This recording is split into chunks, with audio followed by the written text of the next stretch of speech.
They say Walt Disney's fondest memories came from a small town in Missouri where he lived with his family, a town called Marceline. If you ask me now what makes a man, the place where he comes from, religion, his family, and his friends. Indeed, these all must play a role in any camp for some, but for Walt there was just one in the end. Marceline, Marceline, where the best of dreamers dream. Though you've given me your best, I must be headed west. Though I owe so much to you, I must do as dreamers do. My city, my queen, Marceline.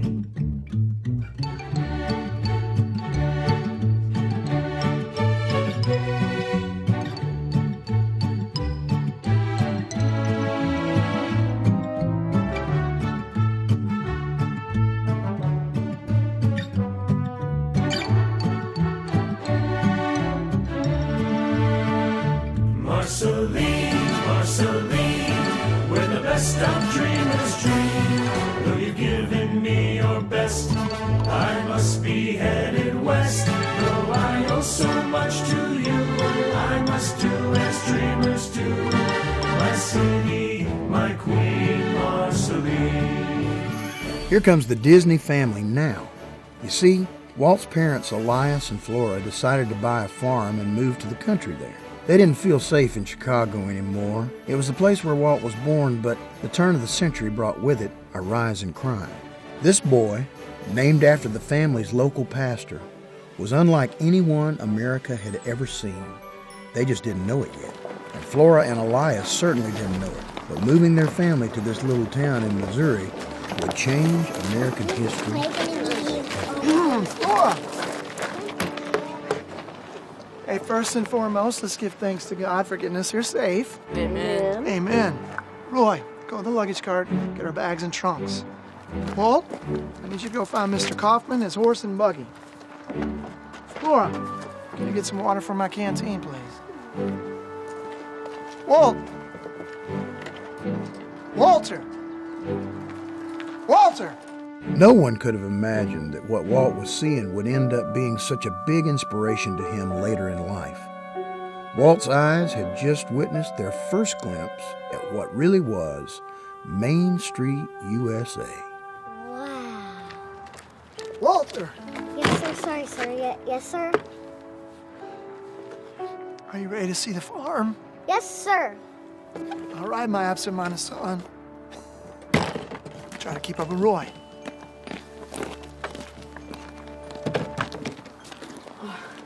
Come on, Walt. There's a man with a wagon here to meet us.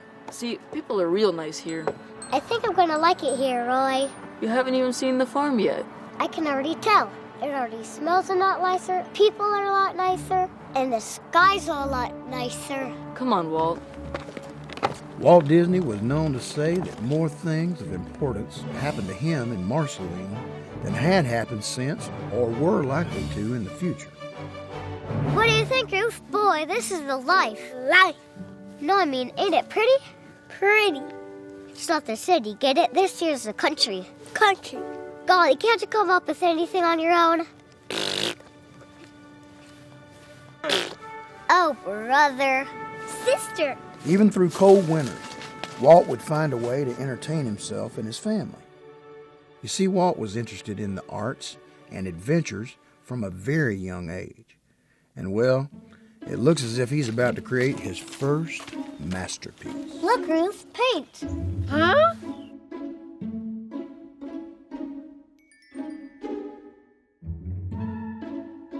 Uh-oh.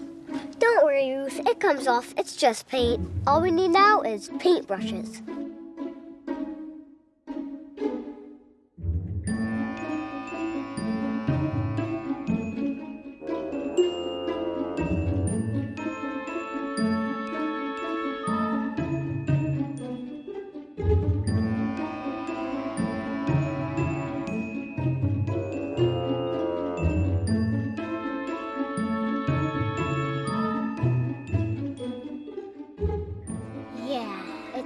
perfect. I'm gonna be a painter when I grow up. Yeah. There you two are. Oh my goodness, what have you done? We've been painting, Mama. It's called art. Painting! This is tar, Walter. It isn't paint. It doesn't come off. You've ruined the new house. Ruth, go inside now. Now, Walt, she doesn't know any better, but you should. I'm sorry, Mama. It was there, and I just figured. Well, sorry isn't going to take the pitch off the side of my house now, is it? I thought you would like it. We made it for you, like real-life painters. Real painters use real paint, Walt. I'm sorry. I thought... Oh, Walt. Oof, what am I going to do with you? Your imagination is just bursting at the seams. I can paint the rest of the house so it match. I think it'll kind of look nice. Don't you dare. Now, Walter, I know you didn't mean anything by it, but you're gonna have to be punished. I can't let you go around getting away with things like this. You understand. I'm sorry, Mama. I'm so sorry. Please don't punish Ruth. It was my fault, not hers. I told her it will wash off. I thought it was like real paint. Well, you can paint the fence to make up for it. How's that? Okay, Mama. With real paint this time. Just like Tom Sawyer. Walt had a big heart for a little kid, and it was filled with dreams. Why, he even found a dreaming tree in Marceline. It was his own special place where he could sit and imagine all sorts of magical things. He would return to this spot throughout his adult life for reflection, prayer, and of course, to be inspired. He was proud of that tree and the dreams that came from it. And if the dreaming tree wasn't working out for Walt's awake dreaming, it sure came in handy as a spot for some real dreaming, like the sleeping kind. Walter, wake up and see what Auntie Margaret's brought you. Auntie Margaret, is that you? No, just a dream, silly. If you're just a dream, haven't you brought me something I've been dreaming about? Am I not present enough? I suppose. Walt, that's why you're my favorite nephew. Honest as the day you were born. Of course I have presents for you. Look. A new tablet, new art supplies, the whole lot? All of it. All for me? Yes, be my guest. Help yourself. Oh, thank you, Auntie. Thank you. You can thank me by drawing me a picture, Walt. You are such a grand artist. I'm going to see your work in a museum one day. Well, today I promised Doc Sherwood that I'd draw Rupert. Who's Rupert? His horse. I suppose you have to start somewhere. Maybe afterwards you could draw a picture for me too? But only if you have all your chores done first, all right? Right after I get done with Rupert. Look, there he is now, Doc. Well, run along. Thank you, Aunt Margaret. Did I just get snubbed for a horse?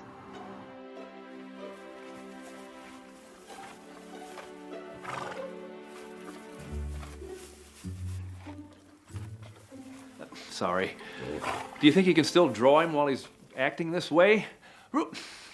Perhaps he's just being shy or something. I don't know. I've almost got it, I think. Say, Walter, how's your father feeling these days? I've heard that he's been ill. Well, he's doing pretty awful, Doc. Oh, I'm sorry to hear that, Walter. Should I pay him a visit, you think? No, sir. If he even finds out that I was talking about him, please don't, Doc. Mom says it's just stress that's done to him. He's made himself sick by worrying so much about everything. I think it's just the weather, or at least that's what Auntie Margaret says. Well, either way, it's understandable. He's got a big farm to tend. Well, just making ends meet. It seems like he may have to give it up.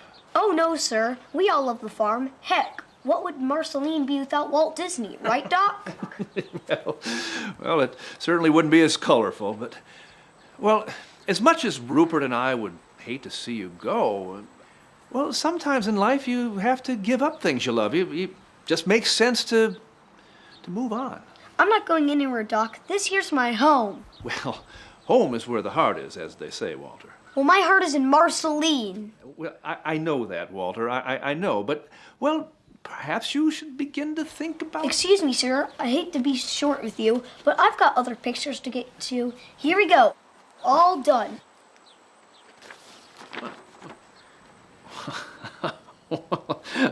I love it.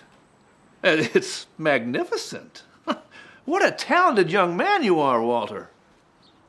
Gee, thanks, Doc. It wasn't easy with Rupert dancing the whole time. It was fun, though, trying to get him on paper.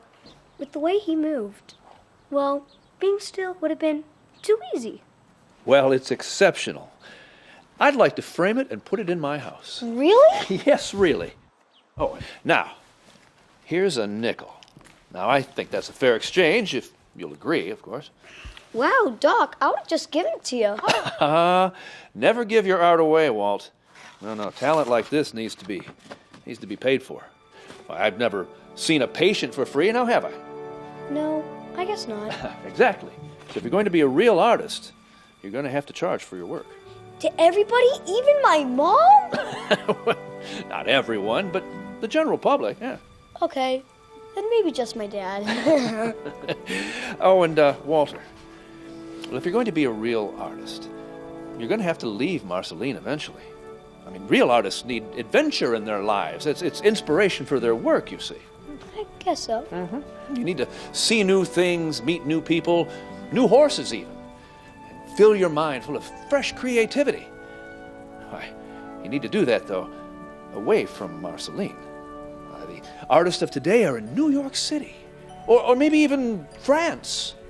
Well, right now, I'm just happy drawing Rupert. Nah, an artist goes where the wind blows, Walter. I'll think about that, Doc. I better get home for dinner so I can draw Auntie Margaret's picture first. And I'm awful grateful for the nickel, Doc. I'll remember this forever. Thank you. Oh, you're very welcome, Walter.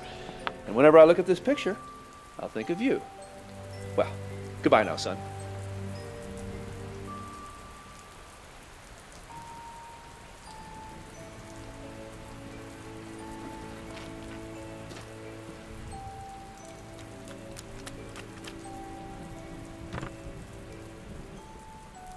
Well, the young artist returns.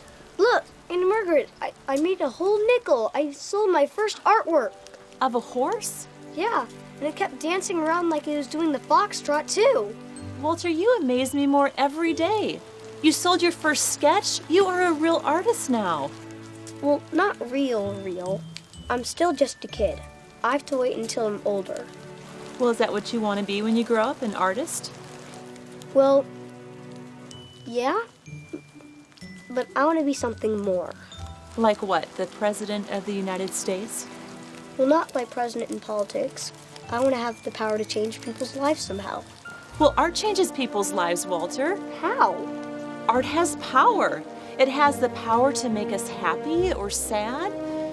It has the power to help us see things differently.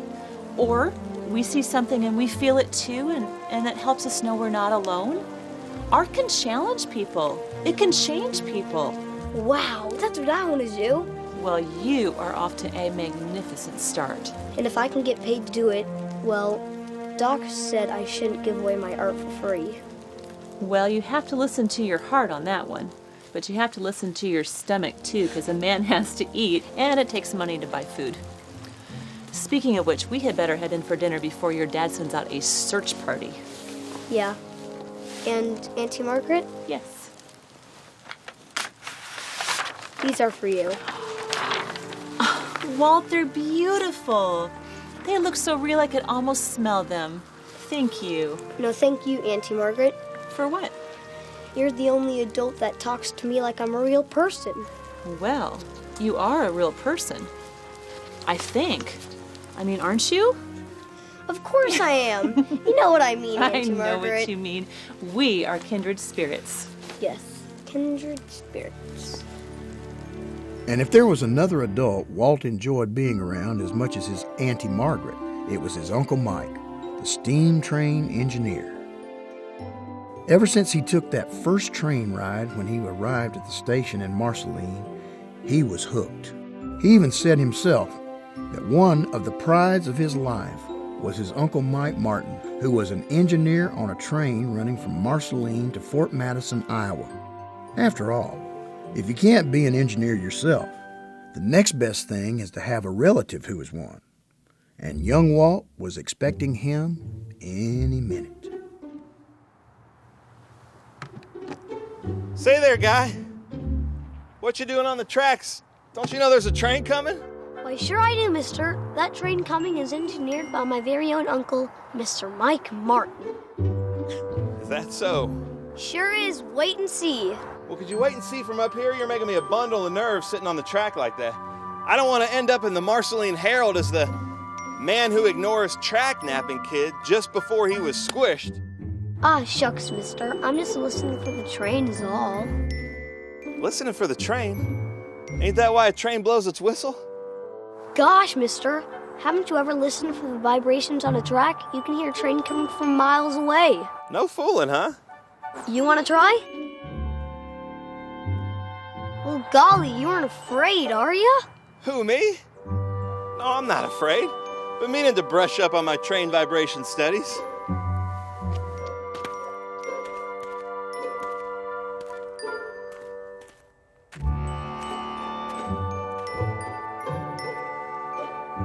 Like this?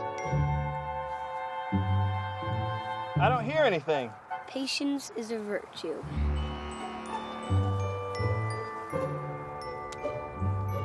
I hear something! That's my Uncle Mike. Wow, that really is a swell trick. I'm real proud of you, mister. Oh, shucks. Thanks, kid.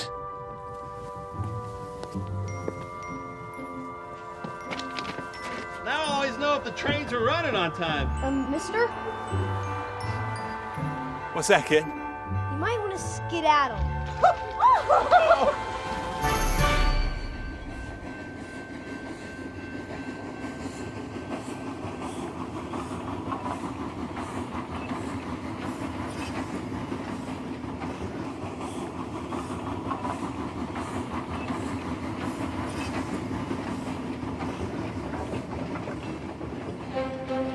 Walt's love for trains was only rivaled by his love for community in Marceline. There was no doubt that Walt felt a sense of support from his relatives. His father, Elias, may not have ever fully understood his son, but he would reluctantly support Walt. And you see, Marceline was a place where people helped each other. One of Walt's favorite memories of such a time was threshing season. A steam engine would pull a train of wagons throughout the fields, and all the neighbors would gather around to be of service. They were good Christian people, helping one another survive. As Walt would later put it, I believe firmly in the efficacy of religion, in its powerful influence on a person's whole life. It helps immeasurably to meet the storms and stresses of life and keep you attuned to divine inspiration. Without inspiration, we would perish. All I ask of myself, live a good Christian life. And so he did. He learned a lot about how to live, about his own character, all from Marceline and the people that lived there. And he would keep those qualities in his heart to forever be a part of him. Walt sure wished that things never had to change. He wished it more than anything. But he knew Doc Sherwood was right. Sometimes you have to give things up. And as much as he didn't want to, he could tell that change was coming. And he knew their life in Marceline couldn't last forever. Except for in his heart, of course. Nobody could ever take that from him. But it wouldn't be long before Flora made the decision to sell the farm and move into town. Now sure, the town wasn't far, but to Walt, it might as well have been a whole world away. Once he got a taste of that country life, boy, he didn't want to give it up. But soon, there wouldn't be a choice. Roy? Yeah? Why do you think Dad's having us polish this stuff now? The farming season's over and it's just gonna get all dusty again, so why? Oh, come on, Walt. You know why. Yeah. I guess I just wanted to hear it from somebody to tell it to me straight. Just as long as we're together, it'll be business as usual. It'll be different, Roy, and you know it. Gosh, I'm only trying to cheer you up. And I meant it. Most of it, anyway. We may not be here on the farm, but we'll still have each other. It's just time to move on is all. But the whole world's ahead of us. It's time to get off this farm. You want to leave Marceline? Doesn't anything make you feel better, Walt? Walter, what's this I hear about you feeling bad? I just don't want... You don't what? He wants to stay. I can't blame him. Boys, I'm sorry, but in this household, we gotta go wherever we can make the better life for ourselves, not wherever we can draw the best barn cat. Now, how's the polishing coming? It'll be a fate worse than death if this isn't ready for the auction tomorrow. Auction? Tomorrow? Yeah, auction. What do you think, we're gonna pull this stuff behind the wagon? Take it to the new house? It'd look real good now sitting there on the street, now wouldn't it? Oh, Dad, he didn't mean anything by it. Well, you're not the only one losing something here.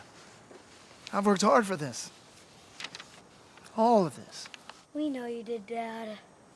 Boys, make yourself useful. Go into town, hang these signs up, and I'll work even harder cleaning up the farm equipment. Here, you're finished. Well, we can do both, Dad. No, just get it done. Go into town and get it done. We'll be back.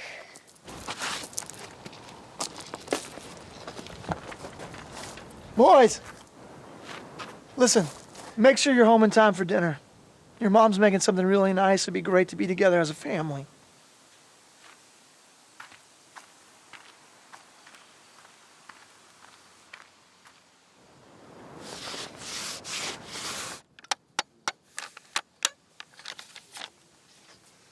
We're all hurting in our own way. Dad doesn't always show it, but he's hurting, and he cares that we're hurting too. I don't know. You'll understand when you get older. If that's getting older, I don't ever want to get older. You can't help growing up. Well, we'll have to see about that. Oh, yeah? I have some ideas. Ever heard of the Fountain of Youth? I read about it once in an adventure book. Oh, Walt. It's real, I tell ya.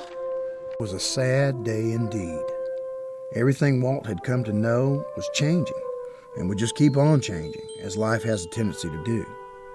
But he had Roy, and at least Roy could not only support, but enjoy Walt's imagination.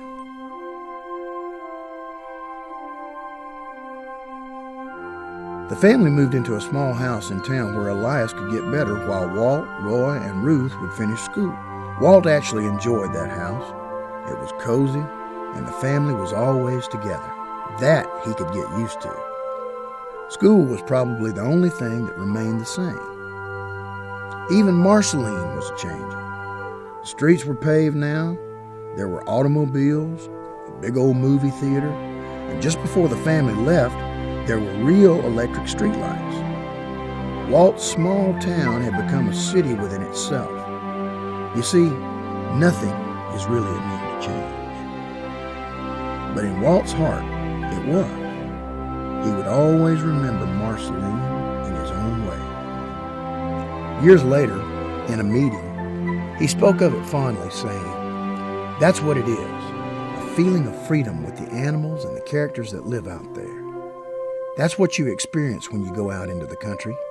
You escape the everyday world, the strife and the struggle. You get out where everything is free and beautiful." And so it remained to him, and he held on to that dream, that place where he once lived that he would never forget, especially when the Disney family left Marceline for good. When Elias was well enough, they were off to Kansas City. Another adventure.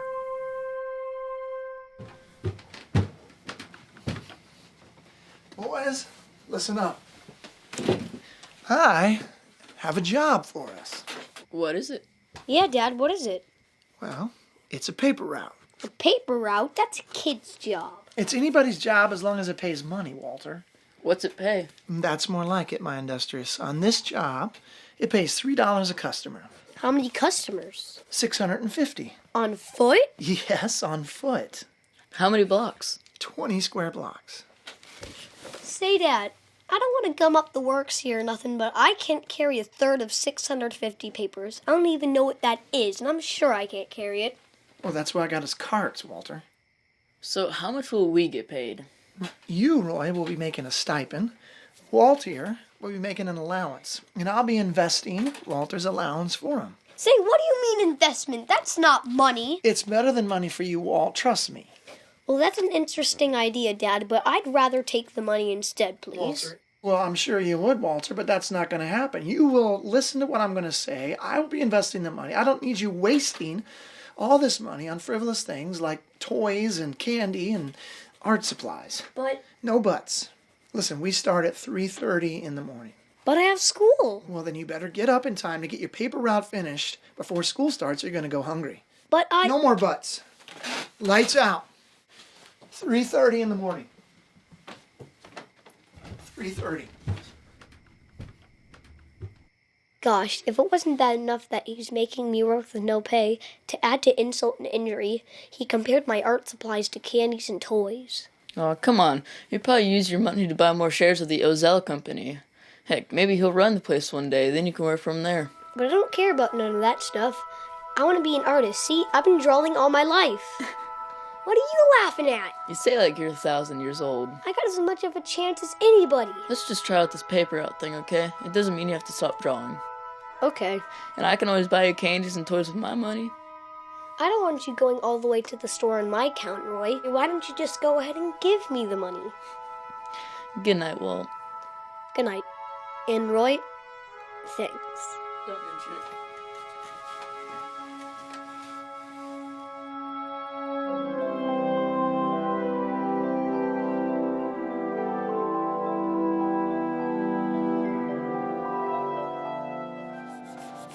So you should be working. Are you Walt's pop? Yes, I'm Elias Disney. Very pleased to meet you, sir. Very pleased. I'm Bert Hudson. I own the joint. Walt is an extremely talented kid. Just look at all the people lined up to see his latest masterpiece. Yeah, I see.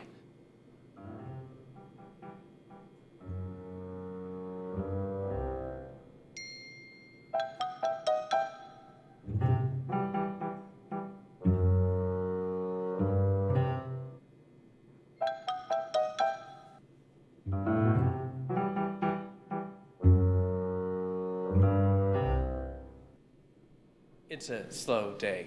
Well, he should be working. Oh, don't worry about that, Mr. Disney. I pay him all right. He gets a free haircut with every picture, and when he doesn't need a trim, I pay him 15 cents for each work of art. 15 cents? Oh, you betcha. I frame him right here. I can't get him to draw fast enough. Your son is a hit. A hit? Walter, why didn't you tell me about this? I meant to. I just didn't get the chance yet. Well, he certainly wasn't hiding it out of shame. This is the kind of thing a parent boasts and beams about. Your son is a star in this neighborhood. All finished, Bert. Hope you like it. Oh, it's a beaut, Walt. One of your finest. See you in a couple days to draw another? The people keep asking for him. Sure, Bert. If it's okay with my dad. Sure, Walt. As long as you deliver your papers on time. Of course. Mr. Hudson, he'll be back. Well, nice to meet you, Mr. Disney. We'll see you soon, Walt. See ya. Show me this drawing.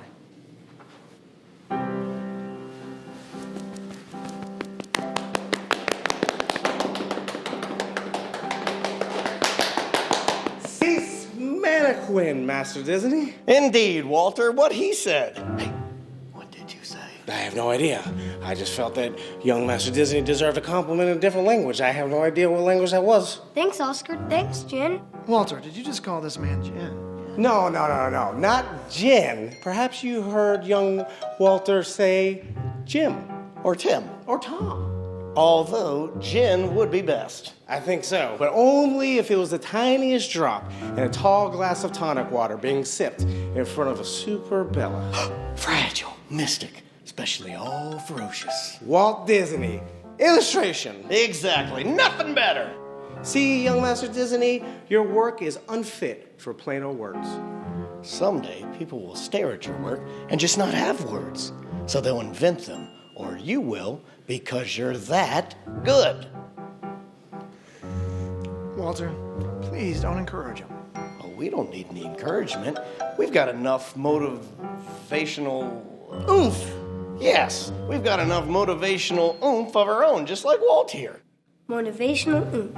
I like the sound of that. See, just being around you makes people more oompful. Okay, excuse us, guys. We have to go. Don't you have something else to do?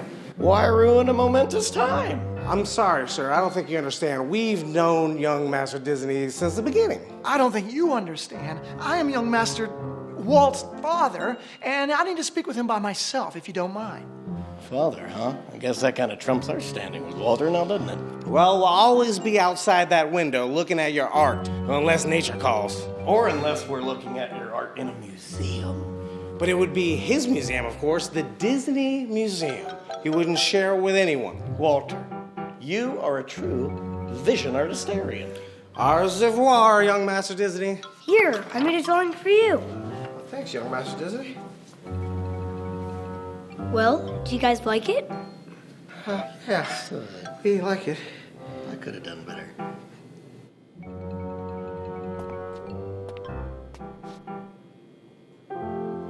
Those guys are pretty funny, huh? Listen, Walt. You don't need to be spending time with folks like that. You need to be focused on your work and your talent. You think I'm talented? The whole neighborhood thinks you're talented, Walt. And now that you're getting paid for your skills, you should invest your earnings. Ah, Dad. Now, wait a second. Give me a chance to say something good here. Sorry, Dad. You could invest your earnings in art lessons. They teach at the Kansas City Art Institute. Well, now that you're becoming an artist, you should look into it. But don't ever think that you're the best. You can always learn something. You can always get better. Do you understand? Yes, Dad, thank you. I'm gonna go run home and tell Roy. Meet you there. Okay, then. And Dad, Yes? I'm glad you happened by.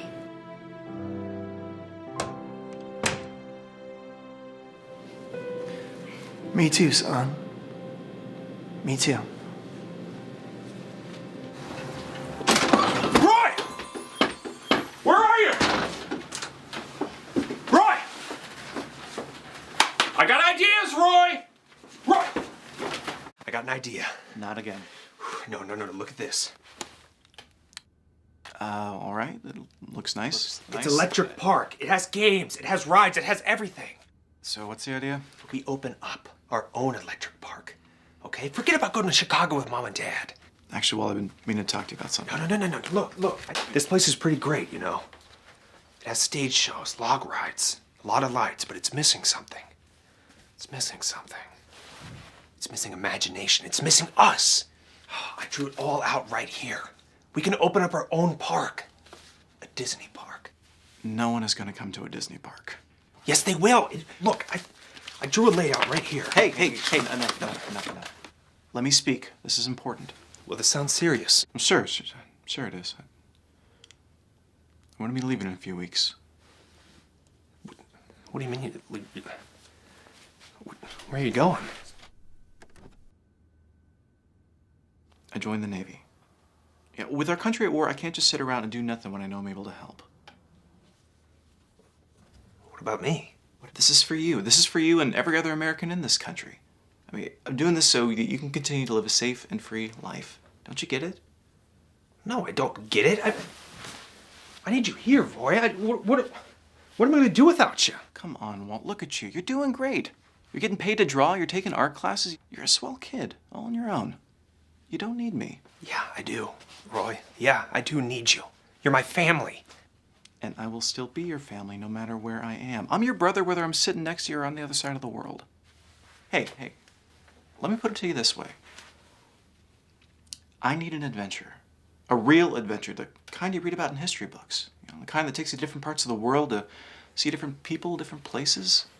And this is a once-in-a-lifetime opportunity for me to have that adventure. I need you to understand that. Yeah, I get it. I mean, I get that you're the bravest person I know. You're the best brother a guy could ask for. And you're the only person around here that understands me and supports me. I understand, and pretty soon you'll be able to take your own adventures. And, you know, right now, maybe for you, that's Chicago. Wait, I don't know. Hey, what if I go with you? You will be with me. I'll be thinking of you the whole time. No, Roy, I'll find a way. Okay, I love this country just as much as anybody else. Right? And if you look up close in my eye, you'll see an American flag waving. And up my spine is growing red, white, and blue. All right? I'll find a way, Roy. I'll find a way. Whatever you say. So tell me about this Disney park. It's just an idea. But now, together we're going on a real adventure. The Disney boys are going out to war. Things didn't move quite as fast as Walt had hoped, and he found himself living in Chicago with Elias and Flora. Chicago was bittersweet for Walt. He got a job as a cartoonist for his school newspaper, He even had a girlfriend. But nothing could make him forget that Roy was gone. He missed his brother, and he was going to find a way to join him. Sometimes in your heart, you just know it's the right thing to do. He'd follow in Roy's footsteps and be as brave as he could. He'd make his brother proud. So Walt figured he'd go ahead and fight for our country. He was going to enlist to fight in World War I, just like Roy did. Next!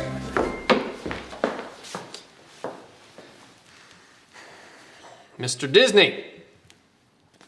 The United States Army thanks you for your gumption and your courage in approaching the recruitment office today. But of course, sir. I mean, it's my duty as an American. Mr. Disney!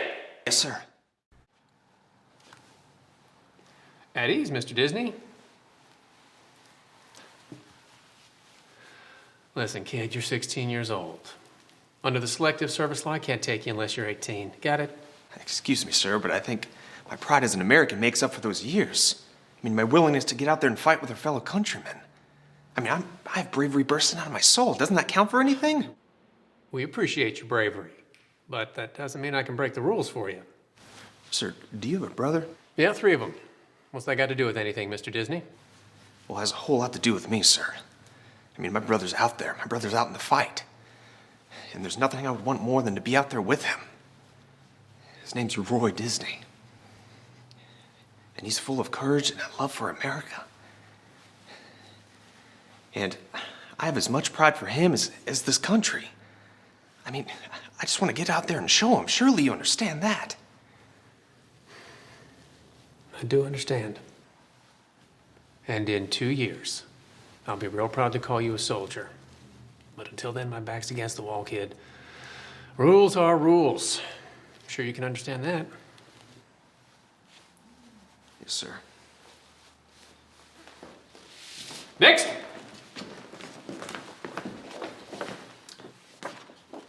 Mr. Johnston. You gonna shave? Now, Walt Disney never took no for an answer. There was this new agency called the Red Cross that helped people. And they were fixing to send some men abroad to help out with the war. And wouldn't you know it? Well, you only had to be 17 years old. Sure, Walt was only 16, but he figured he could squeak by with a little bit of his artistic talent. But when Flora and Elias caught wind of it, well, they were none too happy. How could you do this, Walt? You were just going to sneak off and not tell us anything? You don't have respect enough for your mother and I to tell us your plans. I didn't think you'd let me go. It's for our country. It's like what Roy's doing. And you wanted to march off without even saying goodbye, Walt? March off to death? Did you know that, Walt? You could die out there. I can't believe you were just going to march off and die and not tell your mother and I anything, not even a letter. I'm sorry. It's... all I'm thinking about is Roy and being brave like him. Well, you're not Roy. Roy can take care of himself out there. Roy has respected my plans for this family all along. He has proven himself to me, Walt. You will never be Roy. You're a different son. You're the dreamer. And Walt, dreamers, they don't fight. I won't have it. I don't want to fight. I want to help. And if you just sign this paper, I can be a member of the Red Cross. I can be a part of the relief effort. Look, I want to aid our country and protect our liberties as Americans. Don't you understand that? No, I don't. I do. Excuse me? If we don't sign, he'll just find some other way to go and sneak off. At least this way we can say goodbye to him and have a proper send-off. His mind is set. I will not sign. Elias, please, be rational. Flora, you can do whatever you want. I will not sign my son's death warrant.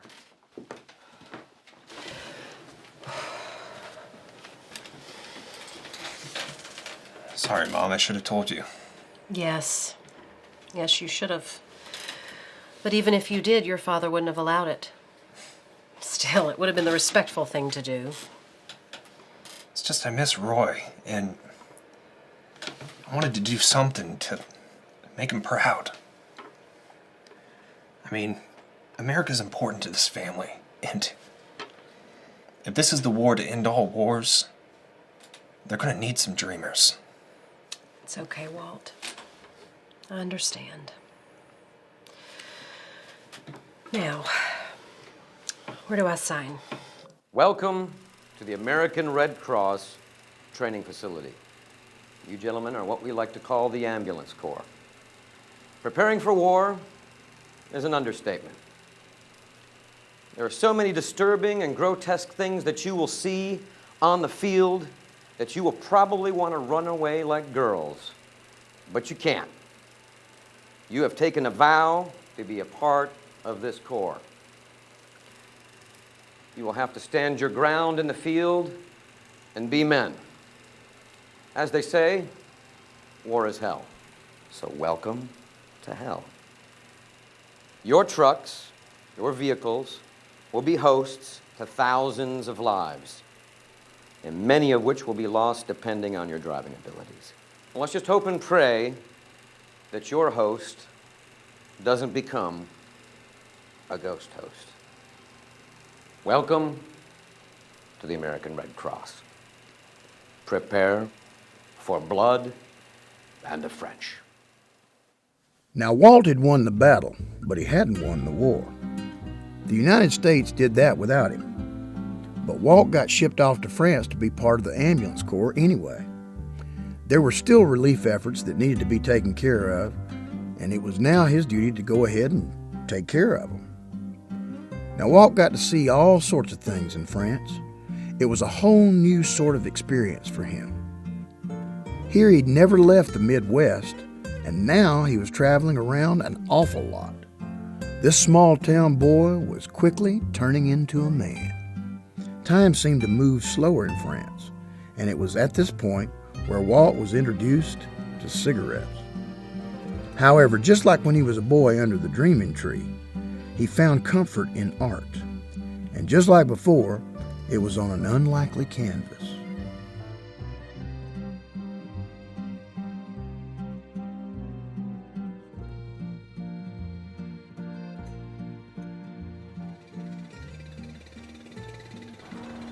Hey, seen any action today? Nope, not today. Not yesterday, not even the day before that. Guess our instructor was right. If boredom is what they mean by hell, war is hell.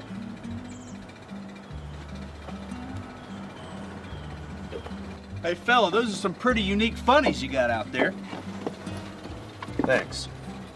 But when they're in the paper, they're called funnies. When they're that big, it's called art. Wow, art. Do you mind if I show my buddy? Never minded a bit of publicity in my life. Sure. Hey, Ray, come here. Check this out. They call this art. That's nothing. I know a guy back on the East Coast who can draw just as good as that.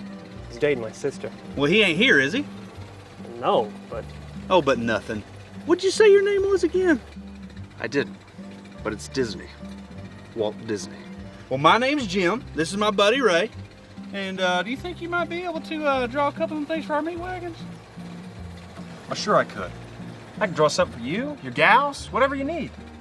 For a nominal fee, of course. How about a pack of smokes? Make it a carton and I'll draw both your Model Ts. Sold. Jim, let's bring them around.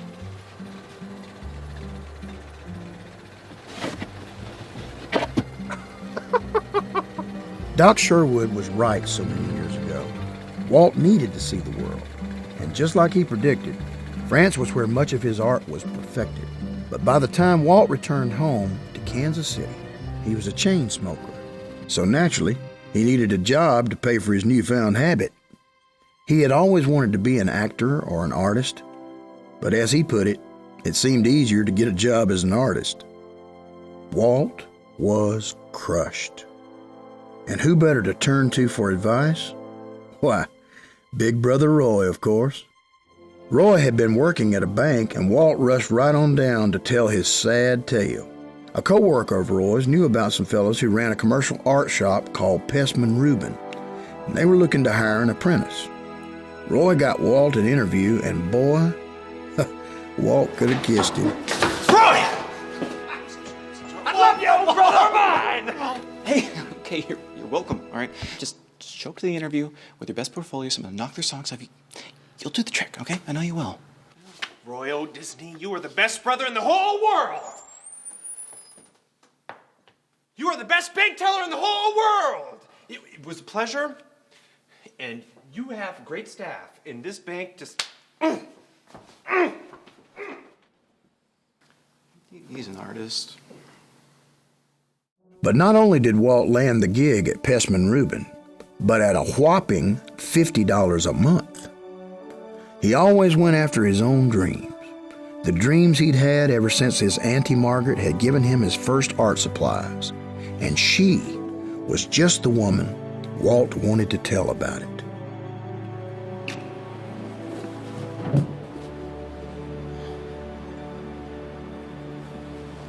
Say, is that your gal? She sure is a looker. No, she's not my gal. It's my auntie. And yes, she is beautiful, and you should learn to be more polite. I'm sorry, I didn't mean nothing by it. I was just... She sure is pretty, and I bet she's just as swell, too. She sure is. I wouldn't be where I am today without her. Where I am today is just the beginning. Sounds like you're a real lucky guy to have a nice lady like that as your auntie. I sure am. I'm on my way to tell her that, too. Wow. She sure is a beaut. She's not a racehorse, fella. All right? Would you talk to your mother with a mouth like that? No. No, see, my mom has a tendency to hit me over the head when I'm being impolite. Well, she either knocked sense into you or out of you. I don't know which. Now, you need to learn to behave. I'll try, but sometimes I misbehave when I'm not even trying. Listen, fella, you're not going to change the world like that. You need to straighten up. Straighten up. Get a job. You have a job? Well, get a job. And you don't... Well, you give my best to that pretty as a princess auntie of yours. What a beaut. Walt headed over to the hotel as fast as he could. He was awfully excited to tell his auntie the good news. He felt like a steam engine coming down the track. Then he was barreling up those stairs as fast as he could. Suddenly he was grinning and knocking loudly at the door. He wanted to tell his auntie. He wanted to tell the whole world. Uncle Robert. Hey, Walter?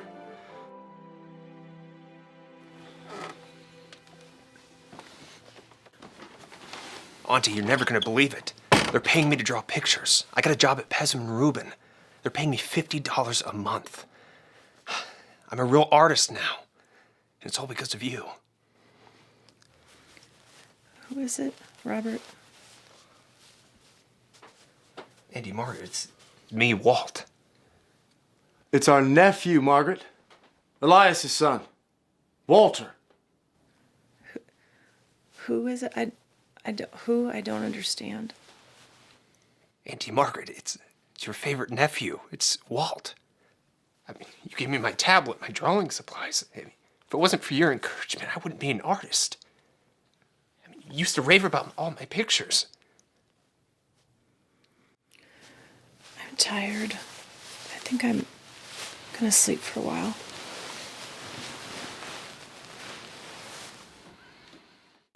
I'm sorry, Walt. Margaret isn't feeling well. Perhaps you should come back another day. I don't understand. Auntie Margaret, it's me, Walter. Your kindred spirit. The artist. Walt, please.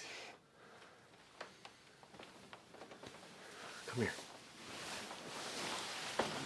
Margaret is really sick now.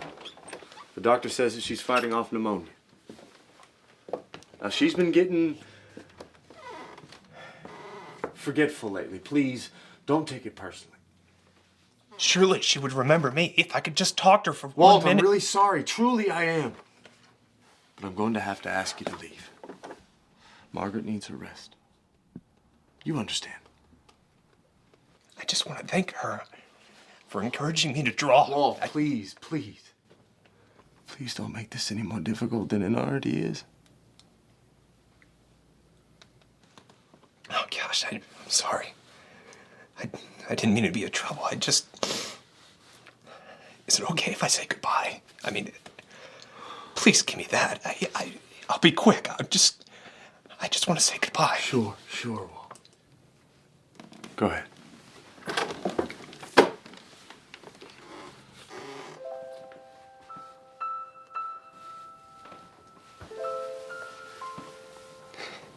Thank you.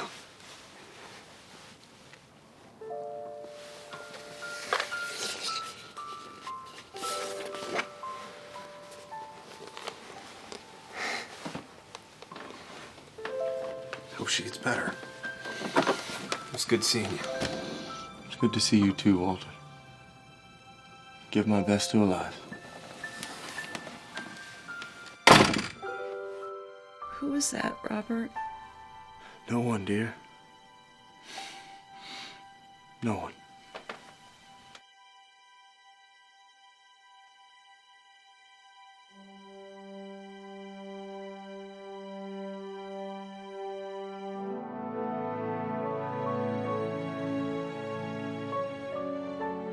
The next few months were tough on Walt. His auntie passed away from pneumonia. He never really got to convey to her just how grateful he was. He never got to feel her old enthusiasm about his talent, the enthusiasm that gave him the confidence to pursue his dreams in the first place. And he lost his job at Pestman Rubin due to downsizing. Things were looking pretty bleak for Walt, but he didn't lose faith. He knew he had a God-given talent, and it was meant for something special. Elias was right. He was the dreamer, and dreamers never quit. Hey, Walt, it's me, the donut-eating champion of Pestman Rubin. Ub, Iworks. Shuffleboard Coke, Captain. Old buddy, old pal. Come to offer me my job back? I gotta say, I got a lot of prospects on the horizon. No, I got kicked out on my rear, too. That's why I came by. Thought maybe you had something, anything. I gotta support my mother, and she's not the most gentle mother, if you know what I mean. So I didn't know if you had something. I'm desperate, Walt. Desperate, I tell ya. I didn't know if maybe with your connections with your brother Roy, if you had something. Anything. To be honest, Hub, I don't have much going on myself. Come on, Walt. If anybody can think of something, it's you. You're a thinker. I've got your number. You've got one of the greatest minds in all the world. If you just put your mind to it, you'll think of something. All right, calm down. You're gonna wake the neighbors. It's daylight, Walt. Some of them take naps, but I can't think with you being a big bundle of nerves. Now give me a second to think about it. Right. Sorry. If I just let you think, then we can come up with something. Think. A minute. All right, a minute. Right.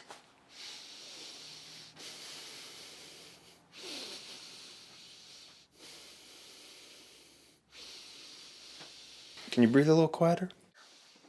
It's not really my fault. The doctor says when I get all stressed, my sinuses and nasal cavities flare up, and I don't know what's going on. If I could just think with Pestman Rubin and... By Jove, I think I got it. Got what? An idea, an idea. Oh, what is it? We go into business for ourselves. I don't think so. We don't need an agency. We cut out the middleman. It's just us. All we need is clients. We can call it iWorks Disney Commercial Artist. You're going to give me top billing. Well, Disney iWorks sounds like you're going to go get your eyes checked out. Or get a nice pair of spectacles. We're commercial artists. We're not optometrists. I tell you what, you go set up shop, I'll get the clients, we'll be in business in no time. Well, what are you doing? Get going! Right. Yes, sir, Mr. Disney, sir. Walt, sir. Walt Disney, sir. Now, Walt and Ub weren't doing too bad at all.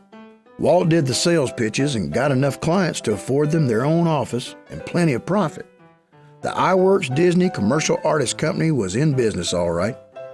Well, for a little while anyway.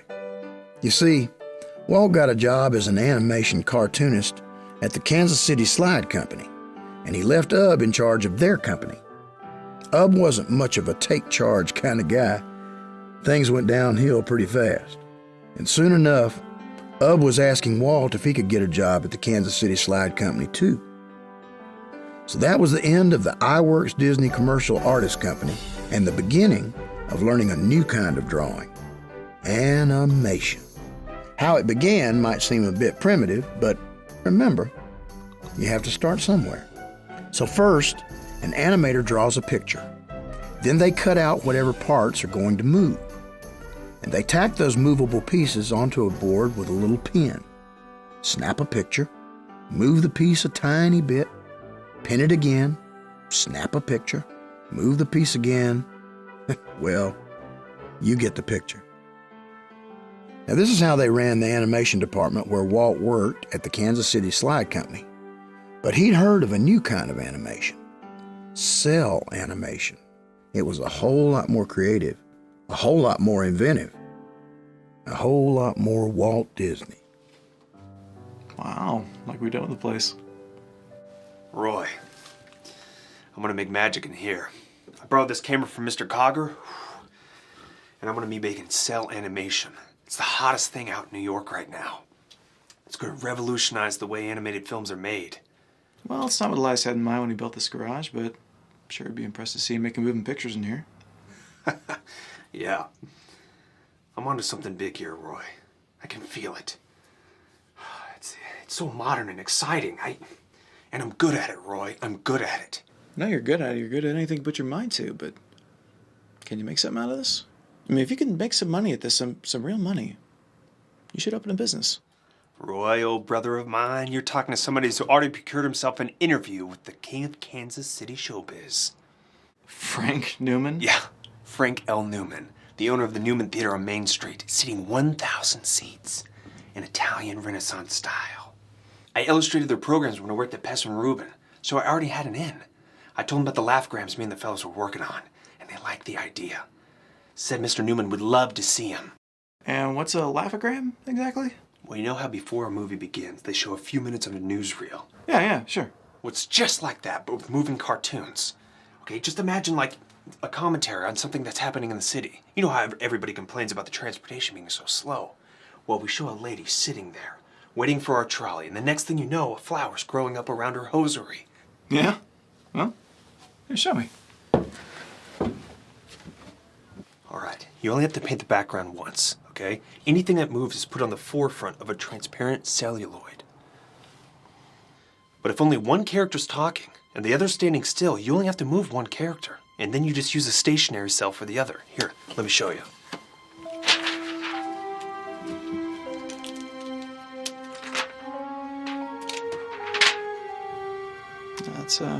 That's really something. I think I'm gonna be in business again. And if these laughograms take off, I can start making longer films. Whole animated films. One for kids and adults. For the whole family to see together. Well, you know I'm rooting for you. So, did you finish this one? Yeah. It's perfect.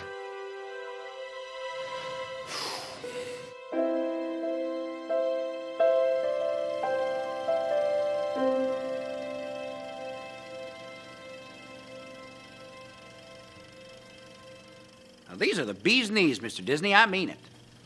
Say, we could do one where bees have knees. That would be a laugh, wouldn't it be? Ain't that the truth? Ain't that the truth? Well, I love them. Love them? Yeah, I love them. Gotta have them. Gotta have them. Right here, right now. That's what you come here for, ain't it? Yes, sir. Yeah, it is. Now, tell me how much you want for these here laughograms. Are they going to be too expensive to produce, or can I buy them from you? Oh, gosh. Are you telling me that you came to a business meeting and you don't have a sales pitch? What is this, your first time around the block, kid? No. Of course not. It's just, I have a frog in my throat. That's it. Well, you tell him to jump on out here and give me a price. I ain't got all day. 30 cents a foot. Deal. Come on, I'll check on it. Mr. Disney, I believe that this is going to be the beginning of a beautiful relationship. Sure is, sir. Sure is. And thanks for watching this and giving me the time to... Kid, to show I ain't you. got all day. Save your mush for your gal and move on up. Yes, sir. Sorry, sir. This is not the military. My name's Mr. Newman. The door's over there. Right. Thanks, Mr. Newman. Enough already. Get out of here before I change my offer. Now, Walt left that meeting with Mr. Newman feeling like $1 million. Until he realized he wasn't going to make any money on the deal. He was so excited to have sold his laughograms to the king of Kansas City showbiz that he forgot to figure in his profit on the pricing. Oh well, Walt wasn't discouraged. He had a new office space for he and the fellas, his employee, to work out of. Plus, they'd gone out and gotten a Model T to ride around in and drum up business. They even already had a few clients and investors trickling in. Enough that Walt felt inspired.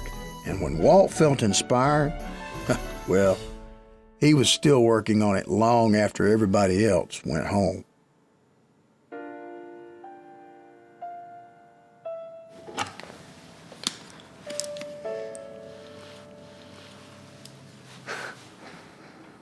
Why, hello there. You know there's a cat that prowls around these parts, right? But don't worry, if you stay with me, I'll keep you safe.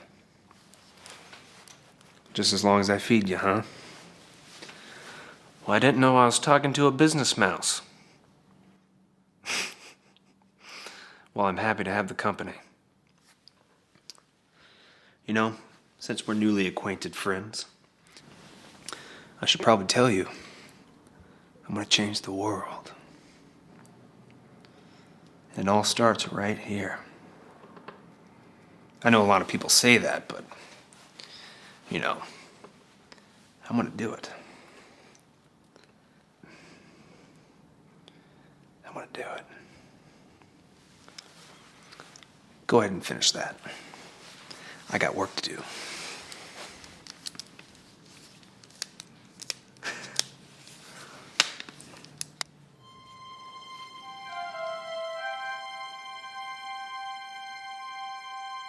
Alice's Wonderland was one of the first films to have live-action characters appear inside a cartoon and interact with animated characters. All right, Virginia, come over here and sit down.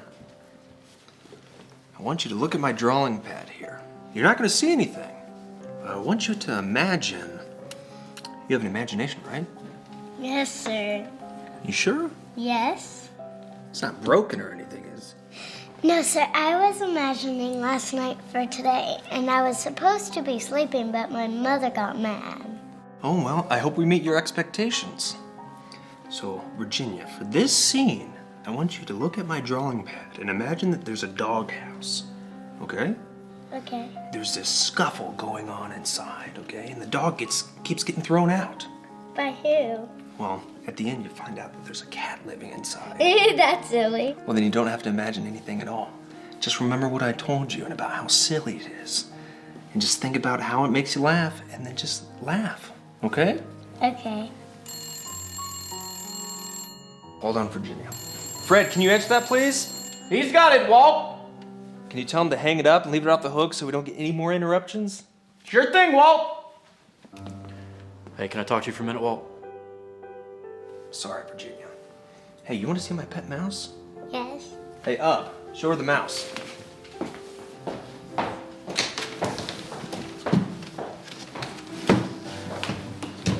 Where'd it go? I think it's over here. Oh, I see him. There he goes. There's a mouse.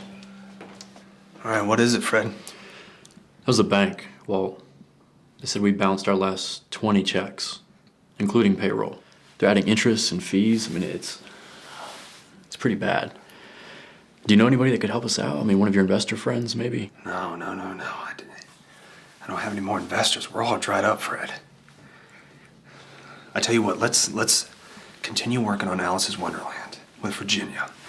You know, we've already invested so much in this, all right? And I'll drum up some more business, all right? I promise I will. Sure, Walt. It's just, well, me and the guys, we got to eat and all, and with our checks bouncing, yeah, I feel awful about that, Fred. To you and the guys, you know, just you know what? Let's take a break and order some lunch from the diner downstairs. All right? Walt. No buts. All right? I insist. But what do you want me to pay him with? Cartoons? Yeah. No, this is your money. No. Walt. If there's any left over, you split it between you and the guys. All right? What are you gonna do? Don't worry about me. All right? Now go on. I gotta get back to Virginia. Now, if there's anything that Walt Disney believed in, it was his talent. Whether that talent was art or being the best salesman the world had ever known. He must have hit up every client he'd ever worked with in his entire career, plus all the ones he'd never worked with. He was going to find a way to save Laugh-O-Gram Studios and his friends, even if it drove him into the ground. See, all of his employees, the fellas, they believed in Walt and his talent and vision too. So he just couldn't give up, not ever. And good thing too, because someone somewhere heard about it and sent Mr. McCrum Walt's way. So I get these financial grants, about $500 each, to do educational films, and well, we'd like Laugh-O-Gram to do one. I'm interested. Good. It's called Tommy Tucker's Tooth. It's for the Diener Dental Institute of Kansas City. Okay, what's the premise? What do you want to teach these kids? Like how to brush their teeth? In a manner of speaking, yes. Well, let's assume you have an open position and you've got two equally qualified prospective employees. Now, one has bad teeth, one has good teeth. Which do you choose? Because it depends on the personalities, I suppose. Sure. But, well, let's assume that they are identical in every way except for their teeth. Now, one has pristine pearly whites and the other one has decayed and rotting ones. I see your point. Mm-hmm. See, Tommy Tucker takes care of his teeth and Jimmy Jones doesn't. We hope to teach the children the importance of dental hygiene. Okay, I'm in. Good. Well, we'll continue our discussion at the Institute. Can we talk here? Mr. Disney, I've assembled a team at the Institute. I think you'll find it helpful to gather the information you need there and sign the paperwork. Boy, this is embarrassing. Is there a problem, Mr. Disney? You can call me Walt. It's just these are hard times, Mr. McCrum, and that they are, Walt. That they are. Well, it's just I have one pair of shoes, you see, and they're at the cobbler right now, and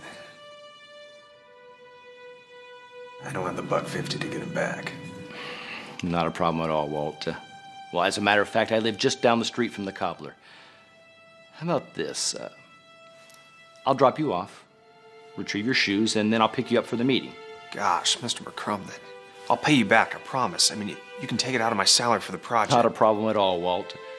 Let's consider it one good Christian helping another. That's awful nice of you, Mr. McCrum. It's awful nice. Well, shall we? Walt was thrilled to have a job of any kind, and this one went really well. He liked working with the children involved in Tommy Tucker's Tooth. Sure, the pay wasn't great, but it seemed like a great payoff anyway, on account of it was educational, and it would help children to take care of their teeth. Walt felt like he had done something good, but nobody had been paid in a long while now. So Walt doled out the cash to everyone but himself again, figuring what goes around comes around. Hoping that something good would come back to him, he had faith that God would provide, but he kind of wanted to eat too. Times were tough at Laugh-O-Gram. Clients were scarce, bills were mounting, but Walt tried pressing on. He'd been borrowing money here and there, trying other ways to make a buck, even advertising to take baby pictures and even pet pictures. The guys always kept each other in good spirits, kept each other laughing and smiling, but laughs and smiles don't pay the bills. Soon the collectors, well, they came knocking, and a-knocking, and a-knocking. Yes, I was here yesterday, and the day before that, and the day before that, etc., etc., etc. Oh yeah, I remember you. Didn't you eat the last jelly donut? No, I most certainly did not. I'm looking for a Mr. Dinsey. Dinsey? No Dinsey around these parts. Next door, maybe.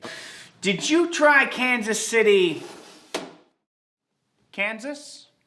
I know very well Mr. Dinsey signed papers to incorporate this Laughogram Studios. He hasn't paid his creditors, and he needs to take care of that right away. Right away, I tell you. So tell me, what would happen to this poor old Mr. Dinsey if he didn't take care of such matters? Well, it would be very bad. Very bad indeed. Yeah, well, if it means a visit by you every day, I would have to agree. This is no laughing matter, sir. But you admit he signed paperwork for Laughogram Studios. Oh, now you're just trying to ruffle my feathers, aren't you? Listen, Mr. That's none of your business, sir. Right, well, I bet Mr. Dinsey, just like the rest of us post-war workers, is probably a little bit down on his luck right now. So chin up, and I'm sure he'll pay his bills in no time. No time at all. And might I get your name, sir? Well, it's sure not Mr. Dinsey. And I surely hope that we don't ever meet again. Oh, you'll see me tomorrow. What a perfect way to spend my day. Say, Walt, do we have any of those jelly donuts left? What? Did Ubi eat them again? So you are, in fact, Mr. Dinsey. No. Mr. Disney. If you're going to say it right. The Laughogram studio business was going downhill fast. Walt did everything he could to save it. Things looked dismal. Walt just couldn't seem to turn things around. But it sure wasn't for lack of trying. It's just that tunes, before movies, only made up about 2% of the theater business. That finished Mr. Newman's dealings with Walt. But the roughest thing to face wasn't the possibility of losing Laughogram Studios. It was the possibility of losing his brother. Walt, I'll see you. Yeah. I was hoping I wouldn't wake you. I just got back from work. Just getting back. You need to take better care of yourself. Listen to you. Looking after me even when you're doing terrible. I'll admit, I've seen better days. Come on in. I need to talk to you for a minute.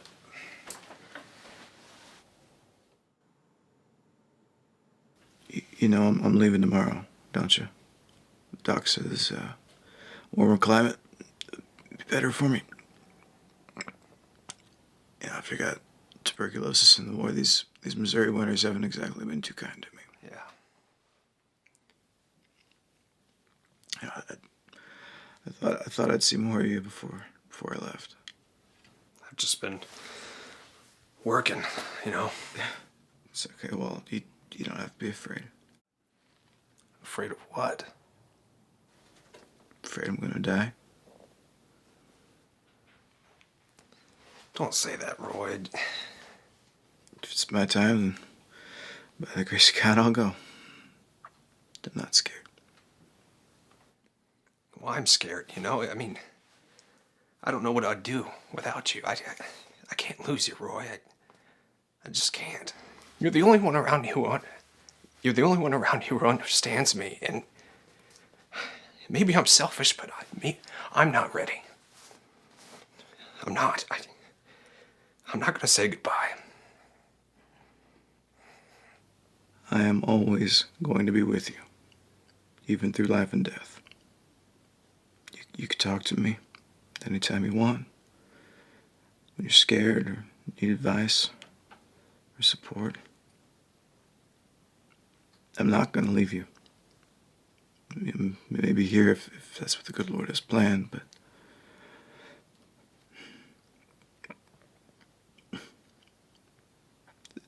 it's never goodbye. Not really.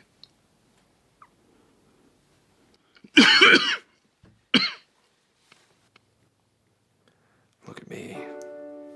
Looking to you for some kind of solace when you're the one in need. Get some rest. I want you to get better. Yeah, I'm working on it. Been praying on it every day.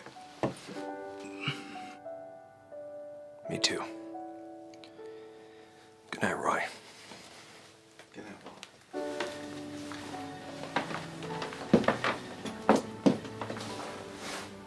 Hey, Roy. Just in case I don't get to see you. You know I love you, right?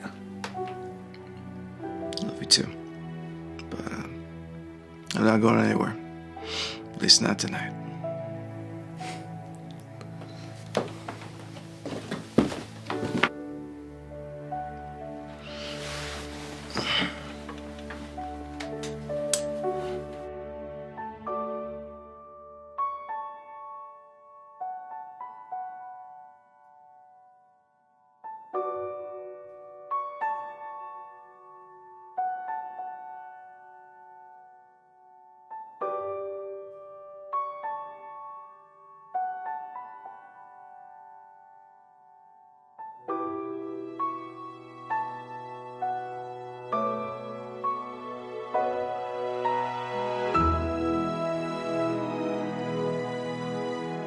After Roy left for a warmer climate, the rest of the family followed suit.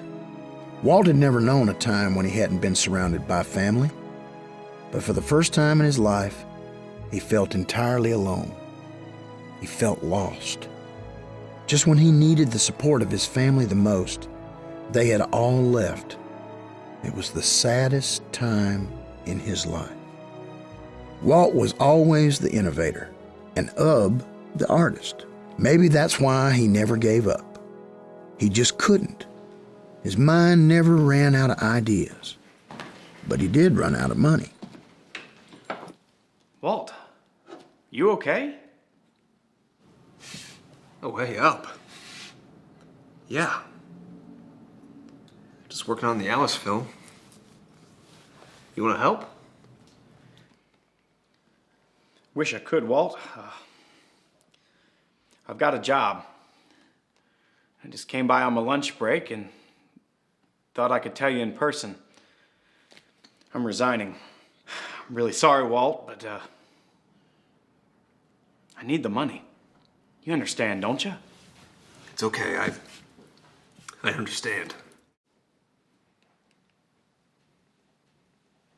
You're living here, Walt? Sleeping here, yeah. Spend most of my time here anyway.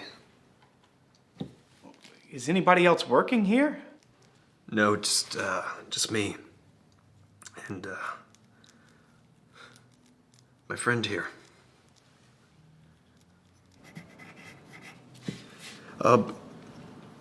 People have to make money, and it's just something I don't have to give right now. What are you living on, Walt? Not much. Not much help. How's Roy doing? Has he gotten any better? Yeah, he's getting better. Well enough to badger me about how to run things around here. He thinks I should file for bankruptcy and move out to California.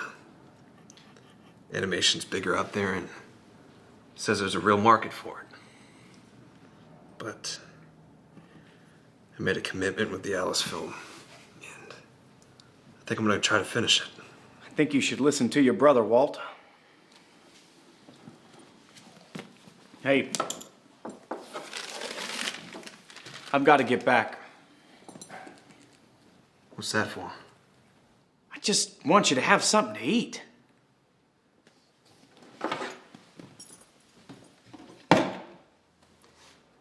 Goodbye, Walt.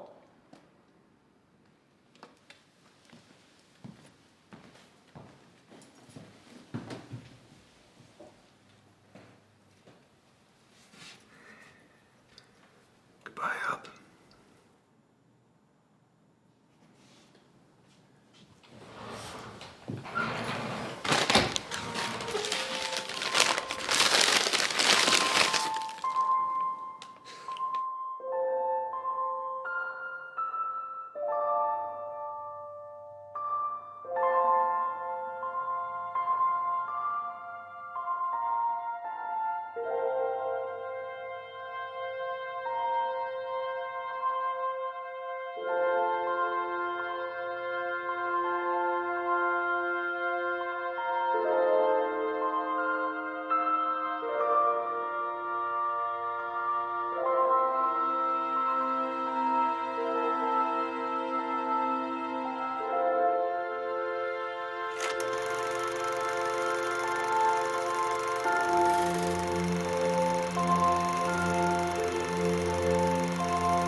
Maybe Walt felt a little like Alice. Lions chomping at his heels, nothing he could do. This was the end of the line for sure. He had filed for bankruptcy. He pawned his camera so he could buy a train ticket to California to be with Roy, to start again. In a lot of ways, he felt like he was jumping off a cliff to avoid the ferocious lions waiting to eat him up.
I don't want to leave you in there to get eaten by that cat.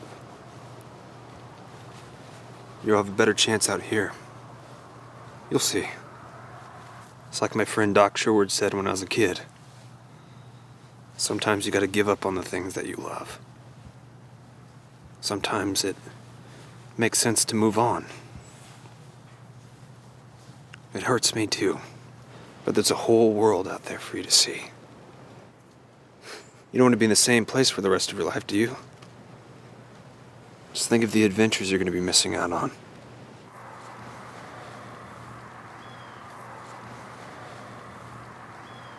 It's time to go for the both of us. Goodbye, little fella.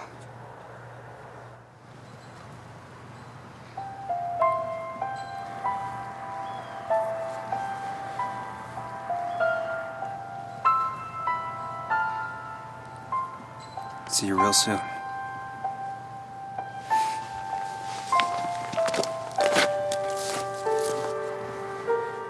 No matter how bleak things seemed, Walt Disney never gave up. Not once. Failure upon failure, he still believed in himself, in his talents, the faith in his soul that he could achieve anything if he just put his mind to it. After all he'd been through, he still went on towards life's next adventure, and thank goodness he did. He went on to become someone so special, so innovative, so remarkable.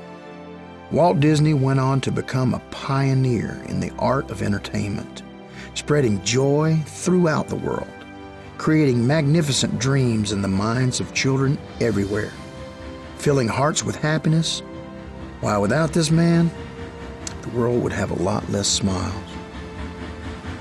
You see, dreamers never quit. Dreamers do.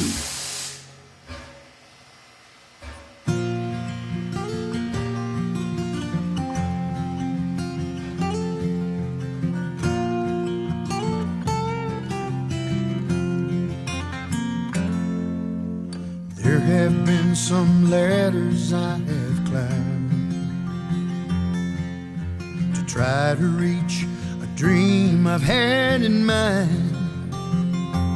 As I scaled them rung by rung through the songs that I've sung, I've tried to bring some happiness to you, 'cause that's what dreamers do. The struggles that I've had along the way have only made me stronger day by day. And even though it wasn't easy, never doubted I'd pull through, 'cause that's what dreamers do. Dream can be like thunder from the clouds. It echoes through the canyons, strong and loud.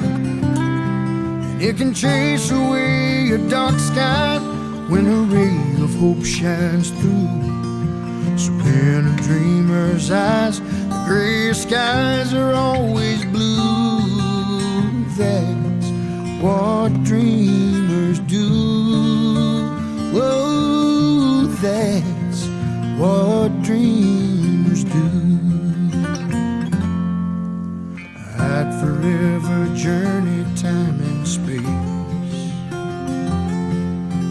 Simply put a smile upon your face.